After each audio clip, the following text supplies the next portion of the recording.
Do you know how to monitor your AS progression? Follow along with my video as we discuss all the techniques that you can self-manage and what we use to see how you're doing with your condition. So why monitor AS? Surely that's the job of my clinician or rheumatologist to figure out where I'm at. Well, we know from a slew of evidence that essentially if we educate and empower you to make decisions, then we know that you do better from a quality of life perspective and really take control of this condition.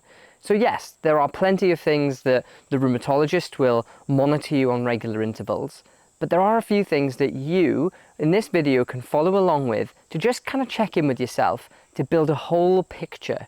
Because oftentimes we know that you go to the rheumatologist, maybe your blood tests look really good, but you feel grotty, or your functional level has slipped a little bit, or actually your pain is way up even though your bloods look great.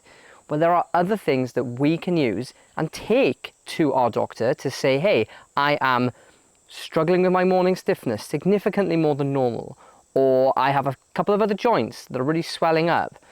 Then you have a holistic picture of your health to then hopefully you can make a decision with your rheumatologist rather than by the rheumatologist about your health and hopefully titrate things down so we can control our symptoms a lot better. So first things first are our blood markers. Out of my scope of possibility, obviously being a physio, but why do you have blood work done regularly by your rheumatologist? Well, essentially, you are being monitored for a couple of things. Number one is your inflammatory blood work, obviously, to see just simply internally, are you flaring up with your inflammation? Are you very steady? Or are there being changes as maybe drugs are changes or life events happen? Number two is also our kind of overall health markers, particularly things like liver enzymes when we're on certain drugs. And these are just monitoring to make sure the drugs are safe and effective, but mostly, are they doing their job? Are they actually being what you need at the time? And I do often see people and patients come off drugs and start new drugs and just try and titrate as things work for them or maybe don't work for them. So the second thing that we monitor, that you can monitor, is our early morning stiffness. This is much one of those that I will discuss often at length with patients to really show you that you can take control in how you're doing. Now, it's a really sensitive marker, how stiff you are when you wake up to the time of when you get going. And I know that's a very facile, undefinable moment, but you all do know what I'm talking about. That moment of, I get downstairs, I have my coffee, I'm really stiff at my hips and lower spine, maybe in my neck, and by the time I finish my coffee, I'm pretty good to go, or I feel like I'm in a good place. That's your early morning stiffness. Now, I get every single patient, unfortunately, to just monitor this. I don't want you to be over-analyzing. This is where we can go too far. People just get a little bit too obsessive with every day. We have to take more of a macro look rather than a micro look. So whether it be on your phone or whether it be on your calendar, if people still have calendars, jot down on the calendar maybe every Monday, maybe every 2 Mondays, just how long that took you to get going. And then you've got a really nice data set or a graph that you can show your rheumatologist or your clinician you work with. You can show them, look, actually, I am doing really well. Look, my early morning stiffness is pretty plateaued for the last 6 months. Let's keep everything tickety-boo as it is. Or you then have the power to say, and this is when I would really bring it up to somebody, is particularly if your morning stiffness, your normal morning stiffness doubles. So let's say you're at 15 minutes normally, and we just get into the 30, 45 minute mark that you really can't get rid of that stiffness and swelling. It takes a while. Come to me, come to your rheumatologist. We can also make that happen a little bit quicker if we are really flaring up and it's an obvious jump up of early morning stiffness.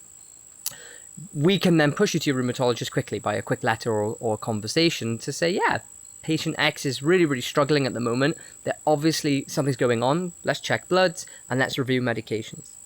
Then straight away, you just have that little package of information that's cheap and easy to do. You don't have to fill any form out or do anything. You just have to check in with yourself. And again, it's cheesy, but all we know and by all of the evidence is that when you're empowered, you take control.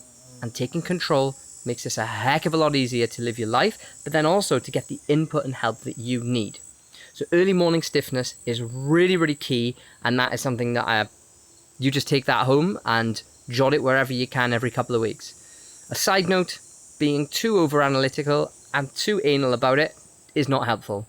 If we try and lose weight and we check our weight every single morning, we were crazy.